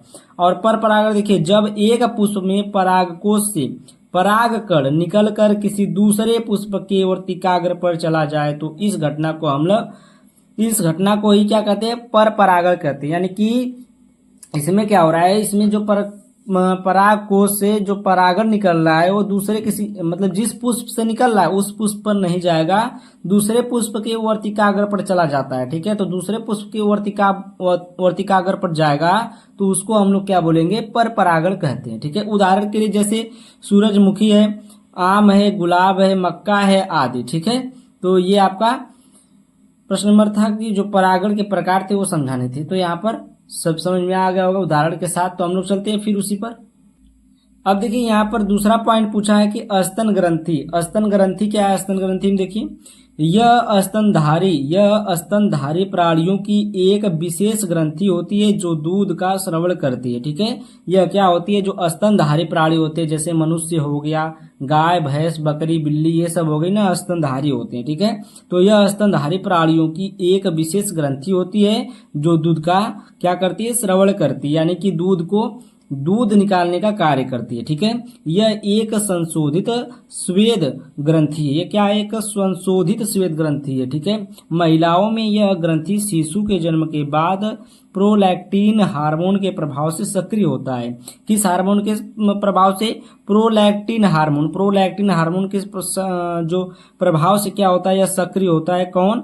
स्तन ग्रंथि। ठीक है, तो और दूध उत्पन्न करती है। क्या करती है? दूध उत्पन्न करती है। दूध के निष्कासन में ऑक्सीटोसिन, ठीक ना, कौन सा? ऑक्सीटोसिन हार्मोन मदद करता है। यानी कि जब दूध निकलता है तो उसमें कौन सा हार्मोन मदद करता है निकलने में? तो ऑक्सीटोसिन नामक हार्मोन जो होता है पाया जाता है, यह निकलने में मदद करता है। ठीक ना, तो किसी गाय भैंस का इतना ज्यादा दूध हो जाता है, इसमें ऑक्सीटोसिन की मात्रा इतने ज्यादा हो जाती है, ऑक्सीटोसिन की मात्रा, कि वो दूध जो होता है जब गाय नहीं लगती एक टाइम तो उसका दूध अपने आप बाहर आने लगता है। तो किसके कारण आता है? ऑक्सीटोसिन नामक हार्मोन के कारण आने लगता है। ठीक है, किसी में मनुष्यों में या फिर किसी गाय भैंसों में ये ऑक्सीटोसिन नामक हार्मोन बहुत कम मात्रा में पाया जाता है, जिसकी वजह से यह दूध बहुत कम मात्रा में निकलता है। ठीक है, कार्य नवजात शिशु को पोषण प्रदान करना, इसका कार्य है नवजात उनके जो बच्चे होते हैं, जो छोटे छोटे बच्चे पैदा हुए होते हैं, उनको क्या करता है? पोषण प्रदान करना होता है। दूध से क्या होता है? पोषण होता है उनका। मातृत्व संबंधों को प्रगाढ़ करता है, यानी कि जो मातृत्व का संबंध, जो माता और बेटे का संबंध होता है उसको क्या करता है? प्रगाढ़ करता है, यानी कि बहुत ही गहरा बनाता है। ठीक है, आगे चले हम लोग। नेक्स्ट क्वेश्चन देखिए, प्रश्न नंबर 8 है। तो प्रश्न नंबर 8 में देखिए क्या है, असीम केंद्रकी में अनुलेखन की क्रियाविधि का संक्षिप्त वर्णन कीजिए। अनुलेखन, देखिए अनुलेखन वह प्रक्रिया है जिसमें डीएनए की जानकारी को आरएनए में लिखा जाता है। ठीक ना, यानी कि इसमें डीएनए की जानकारी को किस में लिखा जाता है? आरएनए में लिखा जाता है। ठीक है, असीम केंद्रकीय जीवों में यह प्रक्रिया सरल होती है क्योंकि इनके कोशिकीय संरचना में नाभिक नहीं होता है। इनके जो केंद्रिक जो इसमें जो कोशिकीय संरचना होती है ना, इसमें क्या होता है? नाभिक, आपका जो नाभिक होता है ये नहीं होता है। ठीक है, इसमें मुख्य, यहाँ पर देखिए, इसमें मुख्य रूप से आरएनए पॉलीमरेज एंजाइम कार्य करता है। इसमें क्या कार्य करता है? इसमें डीएनए का एंजाइम नहीं कार्य करता है। इसमें कौन सा एंजाइम कार्य करता है? आरएनए का जो पॉलीमरेज एंजाइम होता है वो कार्य करता है। ठीक ना, अनुलेखन की क्रियाविधि के चरण, तो पहला चरण आपका इसमें है दक्ष, यानी कि दीक्षा। ठीक है, तो यहाँ पर इसमें क्रियाविधि का संक्षिप्त वर्णन भी करने के लिए कहा है, तो हम लोग इसका संक्षिप्त वर्णन करेंगे। तो यहाँ पर पहला चरण आपका है दीक्षा। ठीक है, दीक्षा क्या है? आरएनए पॉलीमरेज एंजाइम डीएनए के प्रोत्साहक स्थल को पहचानता है। जो आरएनए पॉलीमरेज एंजाइम होता है वो डीएनए का जो प्रोत्साहक स्थल होता है उसको क्या कहता है? उसको क्या करता है? पहचानता है। ठीक है, यानी कि पहचान करता है। ठीक है, प्रोत्साहक स्थल पर सिग्मा, ये देखिए सिग्मा इसे बनता है, सिग्मा कारक आरएनए पॉलीमरेज को निर्देशित करता है। जो प्रोत्साहक स्थल होता है उसमें जो सिग्मा कारक होता है वो आरएनए पॉलीमरेज को क्या करता है? निर्देशित करता है। ठीक है, यानी कि निर्देश देता है। डीएनए डबल हेलिक्स के एक भाग को खोलकर टेम्पलेट स्ट्रैंड को उजागर करता है। जो डीएनए होता है वो डबल हेलिक्स जो उसमें पाए जाते हैं उनके एक भाग को खोल देता है और उसको खोलने के बाद क्या करता है, जो टेम्पलेट स्ट्रैंड होता है उसको क्या करता है, उजागर कर देता है। ठीक है, उजागर कर देता है। उसके बाद देखिए नेक्स्ट पेज पर हम लोग चलते हैं। ये आपका है देखिए दूसरा चरण है प्रवर्धन। प्रवर्धन में क्या है देखिए, आरएनए पॉलीमरेज टेम्पलेट स्ट्रैंड के अनुरूप न्यूक्लियोटाइड्स जोड़ता है। ठीक ना, जो प्रवर्धन होता है ये क्या करता है, आरएनए पॉलीमरेज टेम्पलेट स्ट्रैंड के अनुरूप क्या होता है, न्यूक्लियोटाइड जोड़ता है। ठीक है, यह प्रक्रिया 5 डॉट से 3 डॉट दिशा में होती है। यानी कि यह प्रक्रिया क्या होती है, कैसे होती है, जो डीएनए में जो 5 डॉट और 3 डॉट होते हैं ना, देखेंगे 5 डैश और 3 डैश इस प्रकार से होते हैं। ठीक है, ऐसे ऐसे जो हेलिक्स बनी होती है ऐसे, उसके यहाँ पर 5 लिखा रहेगा और इस खोरे पर, इस छोर पर क्या लिखा रहेगा, 3 लिखा रहेगा। जैसे इस प्रकार से टेढ़े बेढ़े बनती है ना आरएनए इस प्रकार से, तो यहाँ पर 5 है, यहाँ पर 3, यहाँ पर 3, तो यहाँ पर 5 है। तो उसी का है कि ये 5 डॉट से 3 डॉट दिशा में होती है। ठीक है, mRNA श्रृंखला क्रमशः बढ़ती है। यानी कि जो मैसेंजर आरएनए श्रृंखला होती है वो क्या होती है, क्रमशः बढ़ती है। ठीक है, मैसेंजर मतलब जो संदेश वाहक जो आरएनए होता है वह उसकी जो श्रृंखला होती है वह क्या होती है, क्रमशः बढ़ती रहती है। ठीक है, समापन। अब देखिए तीसरी पॉइंट इसमें समापन। जब आरएनए पॉलीमरेज डीएनए पर एक विशिष्ट समापन क्रम तक पहुंचता है तब अनुलेखन रुक जाता है। यानी कि जो आरएनए होता है, आरएनए पॉलीमरेज डीएनए पर एक विशिष्ट समापन क्रम तक पहुंचता है तब अनुलेखन रुक जाता है। अनुलेखन कब रुकता है, जब आरएनए पॉलीमरेज जो होता है वो डीएनए पर एक विशिष्ट समापन यानी कि समाप्त होने वाली क्रिया पर एकदम पहुंच जाता है, तब जाकर यह अनुलेखन रुकता है। ठीक है, उसके बाद देखिए आरएनए का निर्माण। आरएनए का निर्माण पूर्ण हो जाता है। ठीक ना, यानी कि जो आरएनए का निर्माण होता है, आरएनए बन जाता है, पूरा रूप से क्या हो जाता है, पूर्ण हो जाता है, यानी कि बन जाता है और वह डीएनए से अलग हो जाता है। और फिर उसके बाद क्या होता है, डीएनए से अलग हो जाता है। यानी कि डीएनए से ही आरएनए जो मैसेंजर आरएनए है वो डीएनए से ही बनता है। और ये डीएनए से कब, जब इसका निर्माण पूरा हो जाता है तो ये डीएनए से क्या हो जाता है, अलग हो जाता है। ठीक है, आरएनए पॉलीमरेज और सिग्मा कारक अलग हो जाते हैं। दोनों क्या होते हैं, अलग हो जाते हैं। जो आरएनए पॉलीमरेज बन रहा था और जो सिग्मा कारक था वो दोनों क्या हो जाते हैं, अलग हो जाते हैं। ठीक है, पहला प्रश्न नंबर 8 का अथवा बचाए निम्न पर संक्षिप्त टिप्पणी लिखिए। कौन कौन अनुवांशिक कूट है और जीवन की उत्पत्ति संबंधी एस.एल. मिलर का प्रयोग है। ठीक है, तो पहला यहाँ पर है आनुवंशिक कूट। देखिए डीएनए अणुओं में स्थित नाइट्रोजनियस जो बेस होता है उसकी बात कर रहे हैं। ठीक है, नाइट्रोजनियस क्षारकों व अनुक्रम जिसमें प्रोटीन अणुओं के संश्लेषण के लिए संदेश निहित रहते हैं। ठीक है, ये जो डीएनए अणु होते हैं, अणु में जो स्थित होता है कौन, जो क्षारक होता है, जो नाइट्रोजनियस क्षार होता है। ठीक है, उसकी जो बेस होता है उसकी बात कर रहा है। ठीक है, क्षारकों वह अनुक्रम जिसमें प्रोटीन अणुओं के संश्लेषण के लिए संदेश निहित रहते हैं उसे हम लोग आनुवंशिक कूट अथवा जेनेटिक कोड कहते हैं। ठीक है, इसको हम लोग क्या कहते हैं, आनुवंशिक कूट भी कहते हैं और यहाँ पर जेनेटिक कोड भी कहते हैं। आनुवंशिक कूट हो या फिर जेनेटिक कोड पूछे तो यही हम लोग परिभाषा लिखेंगे। ठीक है, आरएनए अणुओं में 3 नाइट्रोजनियस क्षारकों से बनी एक भाषा जो किसी विशिष्ट अमीनो एसिड को कोड करती है उसे हम लोग आनुवंशिक कोड अथवा जेनेटिक कोड कहते हैं। ठीक ना, आरएनए में जो बनी होती है नाइट्रोजनियस क्षारकों से मिलकर बनी होती है एक, समझ लिए एक भाषा कह लीजिए। ठीक है, या उसको क्या बोलेंगे हम लोग, जेनेटिक कोड या आनुवंशिक कोड कह लीजिए। ठीक है, उसी जो विशिष्ट अमीनो एसिड को कोड करती है उसे हम लोग क्या कहते हैं, आनुवंशिक कोड या जेनेटिक कोड कहते हैं। ठीक है, दूसरा आपका था, जैसे यहाँ पर देखिए क्षारक बना है जो डीएनए में क्या क्या पाया जाता है, एटीजीसी मतलब एडेनिन, थाइमिन, ग्वानिन और साइटोसिन। और जो आरएनए में पाया जाता है वो क्या पाया जाता है, एडेनिन है और थाइमिन की जगह पर यहाँ पर यूरेसिल होता है, ये ग्वानिन है और ये साइटोसिन। ठीक ना, क्षारक पाए जाते हैं किसमें, डीएनए और आरएनए में जो क्षारक पाए जाते हैं उनका नाम था।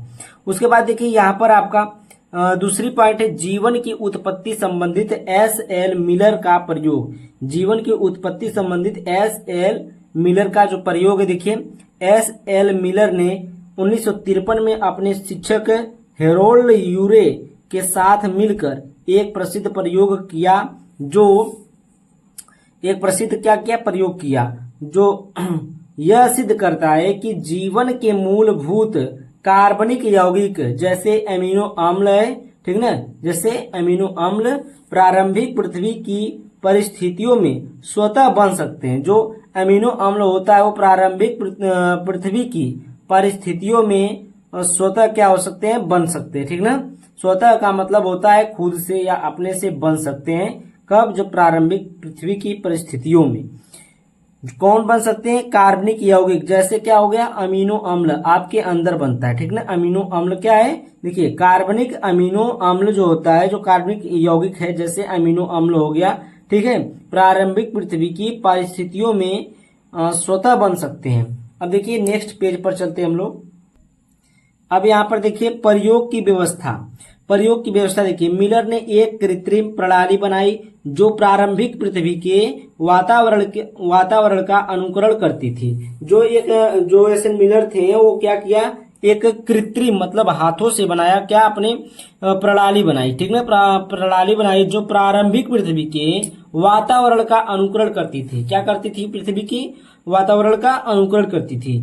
इसमें पॉइंट है, एक बंद कांच की प्रणाली में उन्होंने गैसों का मिश्रण भरा। जैसे मतलब एक मान लीजिए एक कांच था, ठीक ना, एक मतलब बंद कांच की प्रणाली थी, बंद कांच का एक बर्तन था, उसमें क्या किया उन्होंने, गैसों का मिश्रण भरा। कौन कौन सी गैस थी उसमें? मीथेन गैस थी, अमोनिया गैस थी, हाइड्रोजन था और जल वाष्प था, यानी कि वाष्प था, ठीक है। उसके बाद दूसरी पॉइंट, इस प्रणाली में एक भाग में जल को उबाला गया, जिसे यहाँ पर क्या है जलवाष्प, तो उसी को जल को उबाला गया, उसी जलवाष्प, ठीक ना, उबाला गया जिससे जलवाष्प बने, ठीक है। एक प्रणाली में एक भाग में जल को उबाला गया जिससे क्या बना, जलवाष्प बना।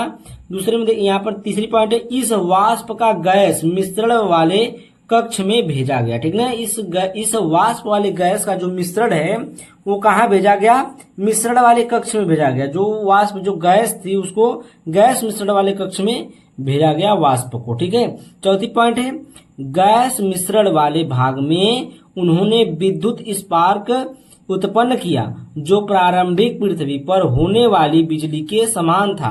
इन्होंने क्या किया, जो गैस मिश्रण वाले भाग थे उन्होंने उसमें क्या किया, विद्युत स्पार्क किया, यानी कि विद्युत प्रवाहित की उसमें और वहां पर जो प्रारंभिक जो पृथ्वी पर होने वाली बिजली की समान थी, यानी कि जो पृथ्वी पर जैसे बिजली गिरती है उसी प्रकार से वहां पर भी उत्पन्न हुई, ठीक है। पांचवा है, उसके बाद गैसों को एक कंडेंसर शीतक से ठंडा करके उन्हें वापस जल में परिवर्तित किया गया।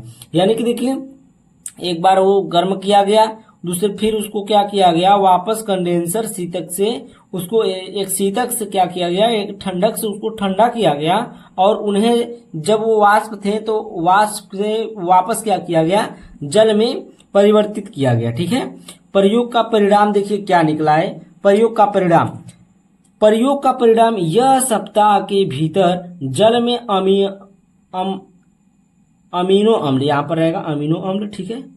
यहाँ पर देखिए एक सप्ताह के भीतर जल में अमीनो अम्ल जैसे यौगिक पाए गए, ठीक है, जो प्रोटीन के निर्माण की मूल इकाइयां होते हैं। इसके अतिरिक्त कुछ अन्य जटिल कार्बनिक यौगिक भी बने। इसमें क्या बने, जो ये तो पाए ही गए, जो अमीनो अम्ल था और प्रोटीन थे सब तो पाया गया, लेकिन इसके भी अतिरिक्त कुछ जटिल कार्बनिक यौगिक भी इसमें बने थे, ठीक है। तो ये परिणाम था इसका। उसके बाद देखिए प्रश्न नंबर आपका 9 आ जाता है, समष्टि वृद्धि के विभिन्न मॉडल का संक्षिप्त विवरण दीजिए, ठीक है। समष्टि, ये देखिए बहुत ही प्रसिद्ध क्वेश्चन है, बहुत ही अच्छा क्वेश्चन है, जो ये बार बार पूछ दिया जाता है। 2024 में भी पूछा था, 23 में भी पूछा था और ये 22 में भी पूछा है। और देखिए ये समष्टि है, अभी 2026 में भी आएगा, ठीक है, 25 में भी। ये तो 25 का पेपर है ही, 25 में आया ही है। हर साल ये क्वेश्चन किसी न किसी सेट में पूछ देता है, ठीक है।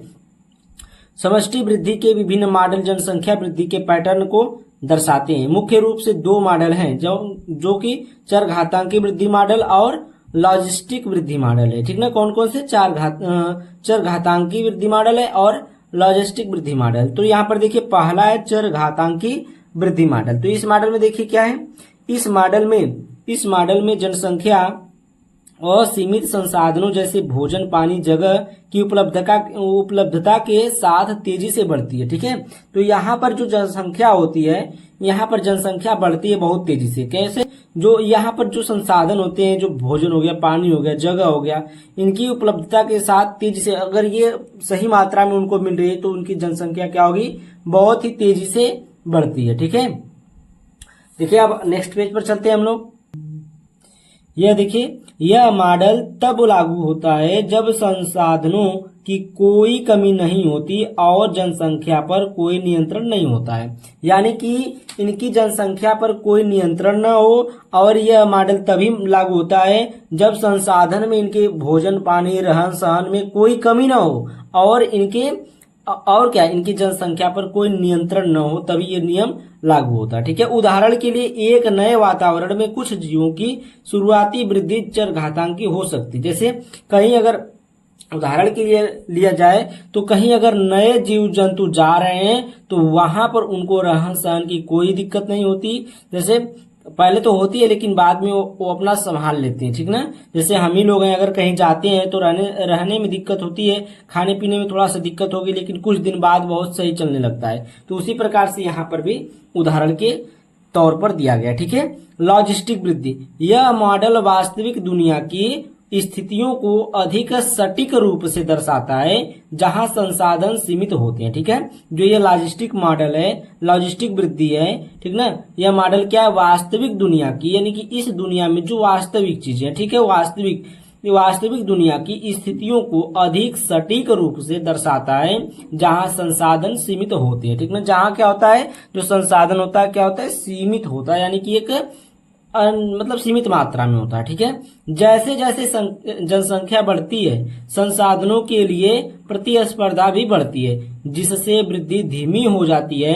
अतः जनसंख्या एक वहन क्षमता तक पहुंच जाती है जो उस वातावरण में जीवित रहने वाले जीवों की अधिकतम संख्या है। ठीक है, जैसे जैसे इसमें क्या होती है? जनसंख्या बढ़ती है, जो संसाधन होते हैं, जो रहन सहन की चीजें होती है या फिर जो उनकी वृद्धि होती है, वो क्या हो जाती है? एकदम धीमी हो जाती है। ठीक है, अतः जनसंख्या एक वहन क्षमता है। ये क्या है? एक वहन क्षमता है, वहन क्षमता तक पहुंच जाती है जो उस वातावरण में जीवित रहने वाले जीवों की अधिकतम संख्या है। ठीक है, यानी कि उसमें जो रहने वाले जो जीवित जो जनसंख्या है, ठीक है, जीवों की संख्या पर ये क्या होती है? अधिकतम संख्या है। ठीक है, वातावरण में जीवित रहने वाले जीवों की अधिकतम संख्या है। ठीक है, जितनी अधिकतम संख्या हो सकती है वही है। अब देखिए यहाँ पर लॉजिस्टिक वृद्धि मॉडल में जनसंख्या एक एस आकार के वक्र का अनुसरण करती है। ठीक है, ये देखिए एस आकार, और जो वो आपका था चरघातांकी जो मॉडल था वो जे आकार का होता है। ठीक है, और ये किस आकार का होता है? एस आकार का होता है। आगे जो सेट हम पढ़ाएंगे उस सेट में देखिए ये मतलब क्वेश्चन एक बार पूछा है कि उनका जे आकार और एस आकार बनाइए, तो वहां पर बनाया गया। ठीक है, और लिखने के लिए आपको यही लिखना रहेगा, वहां पर आपको दिखा दिया जाएगा। ठीक है, तो आगे अगर आप लोग हल करते हैं तो वहां पर जरूर मिलेगा। लॉजिस्टिक वृद्धि मॉडल में जनसंख्या एक एस आकार के वक्र का अनुसरण करती है। ठीक है, और जो चरघातांकी होता है वो जे आकार के वक्र का अनुसरण करती है। ठीक है, उसके बाद देखिए 9 का अथवा ये इसमें का प्रश्न नंबर लास्ट है। ठीक है, तो ये लास्ट क्वेश्चन है। देखिए सेट नंबर 2 का, पारितंत्र में ऊर्जा प्रवाह का विस्तार से वर्णन कीजिए। देखिए क्या कर रहा है? पारितंत्र में ऊर्जा प्रवाह का विस्तार से क्या करना है? वर्णन करना है। तो इसको बढ़िया से लिखना पड़ेगा, 1-2 पेज का हो सकता है, 1.5 पेज का हो सकता है। ठीक है, तो यहाँ पर देखिए पारितंत्र या पारिस्थितिक तंत्र दोनों बात एक ही है। पारितंत्र कहिए चाहे पारिस्थितिक तंत्र कहिए, कभी कभी आप लोग यूट्यूब पर सर्च करते होंगे तो पारितंत्र की जगह पर पारिस्थितिक तंत्र आता होगा। ठीक है, तो बात एक ही होती है। पारितंत्र कहिए चाहे पारिस्थितिक तंत्र कहिए, बात एक ही है, दोनों एक ही है। किसी भी पारिस्थितिक तंत्र में ऊर्जा स्रोत से ग्रहण की गई ऊर्जा स्रोत से ग्रहण की गई ऊर्जा को उत्पादकों से विभिन्न उपभोक्ताओं और अपघटकों की और भोजन के रूप में स्थानांतरित होने की क्रिया को ऊर्जा का प्रवाह कहते हैं। ठीक है, क्या कहते हैं इसको? ऊर्जा का प्रवाह कहते हैं। ठीक है, किसको कहा गया? देखिए यहां पर पहले देखिए ऊर्जा को उत्पादकों से, पहला उत्पादक होते हैं। ठीक है, जो क्या होते हैं? उत्पादक पहले कौन होते हैं? जो ये शाकाहारी, मतलब उत्पादक कौन है? जिनको 100% का 10% एनर्जी मिल रही है वो है, ठीक है। और यहाँ एनर्जी का मतलब ऊर्जा जो मिल रही है, ऊपर से जो ऊर्जा आती है प्रकाश संश्लेषण, उसको हम कह रहे हैं, ठीक है। फिर यहाँ पर देखिए उपभोक्ताओं और अपघटकों की और जो भोजन के रूप में स्थानांतरित होने की क्रिया को ऊर्जा का प्रवाह कहते हैं। यानी कि पहले उत्पादक होते हैं, फिर उसको जब खाते हैं तो उपभोक्ता को उसका 10% मिलता है, और उपभोक्ता को जो खाता है अपघटक उसको उपभोक्ता का 10% मिलता है, ठीक है। 10% का 10%, और यहाँ पर देखिए 10% ये पाएगा तो ये इसका 10% का 10% यानी कि 1% ये पाएगा, और 1% का 10% ये पाएगा, यानी कि 0.01%, ठीक ना। इतना होता है। यानी कि एक मैं मतलब इसमें एक वीडियो बनी है मतलब ये ऊर्जा वाला, तो मतलब अगर आप लोग सर्च करेंगे वहां मिल जाएगा, ठीक है। पारितंत्र में ऊर्जा का ह्रास, यानी कि इसका ह्रास कैसे है, देखिए सूर्य द्वारा उत्सर्जित ऊर्जा के 1 या 2% भाग को हरे पौधे प्रकाश संश्लेषण की क्रिया द्वारा संग्रहित करते हैं, ठीक ना। जो सूर्य द्वारा जो उत्सर्जित होते हैं, जो सूर्य द्वारा जो प्रकाश आता है उसकी बात कर रहे हैं कि जो या 1 या 2% भाग को हरे पौधे क्या करते हैं, प्रकाश संश्लेषण की क्रिया द्वारा संग्रहित करते हैं। यानी कि वो अपने प्रकाश संश्लेषण की जो क्रिया होती है उनके द्वारा उसको 1 या 2% क्या करते हैं, अपने ओर ग्रहण करते हैं, तथा भोजन पदार्थ में रासायनिक बंध के रूप में इकट्ठा कर लेते हैं। क्या कर लेते हैं, जो भोज्य पदार्थ में यानी कि भोजन के रूप में इसको अपने रासायनिक बंध के रूप में क्या कर लेते हैं, इसको इकट्ठा कर लेते हैं, ठीक है। नेक्स्ट पेज पर चलते हैं। अब देखिए यहाँ पर डॉक्टर कैलाश चंद्र के अनुसार, देखिए डॉक्टर कैलाश चंद्र के अनुसार ये बताया गया है बढ़िया से। यहाँ पर देखिए पौधों द्वारा भोज्य पदार्थों के रूप में संचित ऊर्जा का लगभग 90% स्वयं की जैविक क्रियाओं द्वारा उसके शरीर के बाहर ऊष्मा के रूप में निकल जाता है। शेष 10% भाग संचित भोज्य पदार्थ के रूप में प्राथमिक उपभोक्ता द्वारा ग्रहण कर ली जाती है, ठीक है। जैसा कि अभी हम बता रहे थे, जिसका नाम ले रहे थे वही आ गया, ठीक है। तो यहाँ पर आपको कहीं नहीं जाना है। जैसे मान लीजिए कोई उपभोक्ता है, वो अगर प्रकाश संश्लेषण द्वारा कोई क्रिया मतलब प्रकाश संश्लेषण द्वारा ऊर्जा को अपने ऊपर क्या कर रहा है, संग्रहित कर रहा है, तो उसका देखिए जो 90% भाग होगा वो तो मान लीजिए 10% अपने में क्या करेगा, 10% जो होगा वो संचित करेगा, ठीक ना, किसके भोज्य पदार्थ के रूप में, ठीक है। प्राथमिक उपभोक्ता द्वारा ग्रहण कर ली जाती है, ठीक ना। जो प्राथमिक उपभोक्ता होता है वो 10% ही पाता है। उसके बाद देखिए इसी प्रकार प्राथमिक उपभोक्ता भी प्राप्त ऊर्जा का 90% भाग खर्च कर देते हैं। यानी कि जो प्राथमिक उपभोक्ता होते हैं वो क्या करते हैं, 90% भाग जो ऊर्जा होती है उसको खत्म कर देते हैं। बचता है 10% भाग अगली पारितंत्र श्रेणी को स्थानांतरित कर देते हैं। यानी कि जो 10% भाग बचा होता है अगर उसे कोई खाएगा तो वही 10% भाग उसको प्राप्त होगी, ठीक ना। जैसे देखिए यहाँ पर फिर उसके बाद पारितंत्र में यही क्रम चलता रहता है और अंत में अपघटक मृतक जीवों को शरीर में बची शेष ऊर्जा के कुछ भाग बाहरी वातावरण में मुक्त कर देते हैं। यानी कि इसी प्रकार से यह चलता रहता है। प्राथमिक उपभोक्ता खाते हैं, फिर उसको द्वितीयक उपभोक्ता खाते हैं, फिर उसको अपघटक खाते हैं, ठीक है। तो सबसे कम ऊर्जा कौन पाता है, अपघटक पाते हैं। जैसे मान लीजिए आप लोग मुर्गा खा रहे हैं या मछली खा रहे हैं, ठीक है, जो भी कुछ खा रहे हैं, मुर्गा खाने वाली बात मैं कर रहा हूं। देखिए कैसे होता है, अगर कोई मुर्गा खा लिया, ठीक ना, तो मुर्गा क्या खाया था, कीड़ा खाया था, या फिर कोई पलकी उल्की का पत्ता अगर खाया है, जैसे मान लीजिए हरी सब्जी है तो हरी सब्जी में प्रकाश संश्लेषण आएगा। प्रकाश संश्लेषण यानी कि 90% ऊर्जा तो खो दिया अपने कार्य में, और 10% ऊर्जा जो संग्रहित किया था वही 10% ऊर्जा वो मुर्गा खाया। अब मुर्गा का 10% जो 10% खाया था, 10% का 100% में से 10% निकालेंगे, यानी कि 10% का 10% निकालेंगे तब वो बचेगा कितना, 1%। तो 1% मुर्गा पाया, ठीक ना, उसकी ऊर्जा जो थी कितना पाया, 1% पाया। उसके बाद जब आप लोग मुर्गा को खाएंगे, ठीक ना, तो उस 1% का 10% आप लोग पाएंगे, यानी कि 0.01%, ठीक है। कितना पाएंगे ऊर्जा, 0.01%। और हम लोग जो शाकाहारी हैं वो क्या करते हैं, पलकी खाते हैं डायरेक्ट, उनको डायरेक्ट 10% मिल जाता है, ठीक है। उनको क्या मिल जाता है, 10% एनर्जी मिल जाती है, ठीक। तो उसी प्रकार से आप लोग मुर्गा उर्गा मत खाइए, पलकी साग खाइए। तो यहाँ पर देखिए इस प्रकार पारितंत्र में एक दिशीय ऊर्जा का प्रवाह होता रहता है तथा प्रत्येक स्तर में इसमें कमी आती है।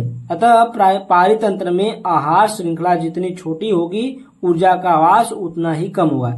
यानी कि देखिए यहाँ पर कहने का मतलब इसका ये है कि देखिए इनकी जितनी ये अतः पारितंत्र में आहार श्रृंखला जितनी छोटी होगी, आहार श्रृंखला मतलब जितनी छोटी आहार श्रृंखला, जैसे पलकी खा रहे हैं आप, डायरेक्ट पलकी खाइए, ठीक है, आप डायरेक्ट पलकी का साग बनाकर खाइए, मुरई का साग बनाकर खाइए, तो वो आपका सबसे छोटा श्रृंखला आहार श्रृंखला हो गया। अब देखिए पलकी को कोई खाएगा, मुर्गा खाएगा या फिर कोई कीड़ा खाएगा, फिर कीड़े को मुर्गा खाएगा, फिर मुर्गे को आप खाएंगे, तब जाके आपको एनर्जी मिलेगी।